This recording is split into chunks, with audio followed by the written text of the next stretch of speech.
The government of Saint Lucia, through the Department of Economic Development, Transport and Civil Aviation, has embarked upon the development of a medium-term development strategy. That takes us from the period of 2019 to 2022. The development of a medium-term plan is to help the country in setting the projects in priority order, the implementation of these projects, and how it is going to overall impact the performance of the country. Because we are very challenged. When we came into government, you would expect that every government would have a short-term, a medium-term, and a long-term strategy. We inherited nothing close to any strategy for the economy.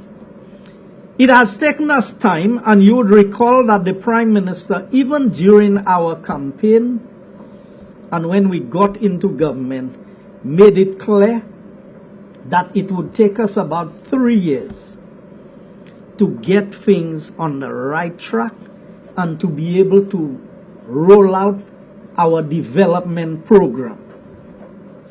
Now, we have engaged with CDB as a partner, but we also have engaged with Pemandu, which is financed by CDB, and Delivery Associates, that's a company out of the UK, to help in the coordination and the implementation or the preparation for implementation of the medium-term strategy. We are going through a process of training programs we call the labs. And the labs are its aim is to achieve inclusive and a sustainable Saint Lucia by 2022. It covers 6 key result areas, namely healthcare, crime, education, infrastructure, tourism, and agriculture. 3 on the social side and 3 on the economic side. The intention of this is to be able to help Saint Lucia position itself to be much more effective and efficient in the delivery of projects and in growing the economy. The labs will identify the targets and the areas that we need to focus on, and stakeholders from all sectors of the society are being engaged. So we're talking about the trade unions, the Chamber of Commerce, the private business sector, the government offices, WASCO, Lucilec, you name it, all of the agencies that have direct impact or influence on the development of Saint Lucia. The first process is with the focus groups, which begins tomorrow at the Royalton Hotel. We targeted about 280 plus persons to attend this training seminar and workshops and labs. So far, we've had confirmation of over 90 persons.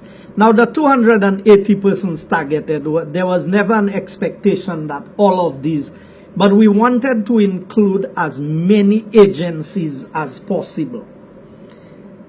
These projects will run the training programs, and they will help identify, and I can give you an example. In the health sector, the key discussions will be around St. Jude and healthcare insurance. So all of the stakeholders who engage in the labs would be involved, and at the end of the session, the recommendations and the ideas that they have come up with will be presented to the line ministers. All of the key ministers of all of these ministries who have direct responsibility for the area would be engaged, and a presentation would be made to them involving all of the persons who were involved in the process of coming up. The Cabinet of Ministers back in April attended the first session of the workshop, and we were able to identify some key areas that are critical to our development. And while we talk a lot of politics sometimes, Saint Lucia is in a position where if we do not grow this economy sufficiently, we are not going to remain sustainable. And that is why we've said, even with our 3% growth, 3% growth does not cut it. It is not enough. And it cannot be done by the government alone. The unions have a part to play. The private sector has its part to play. The foreign direct investment has a part to play.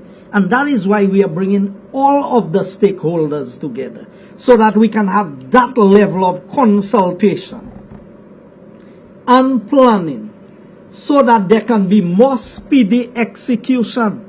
We have challenges when it comes to project implementation. Sometimes you go for a health permit to build a house.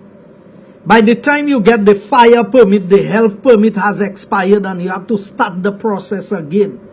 We have to find more efficient and creative ways for delivery in all sectors, not just for government, for private sector, for investors, for everybody.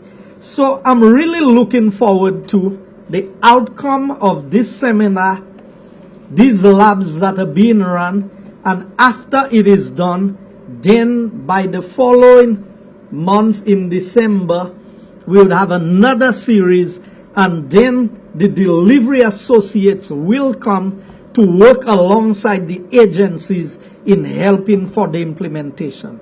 Because over the years, what we've seen is a lot of criticism of government for its inefficiencies, and we are trying to address this. One of the bills going to Parliament tomorrow is for the funding for this project, and that is, you are going to have much more discussions on this in the presentations in Parliament tomorrow. But I felt it necessary to give the media a preamble of what is happening and the seminar that is being held at the Royalton. And I'm sure that you would be welcome as persons from the media to be able to be engaged with the persons and to get first-hand information as to what is happening there.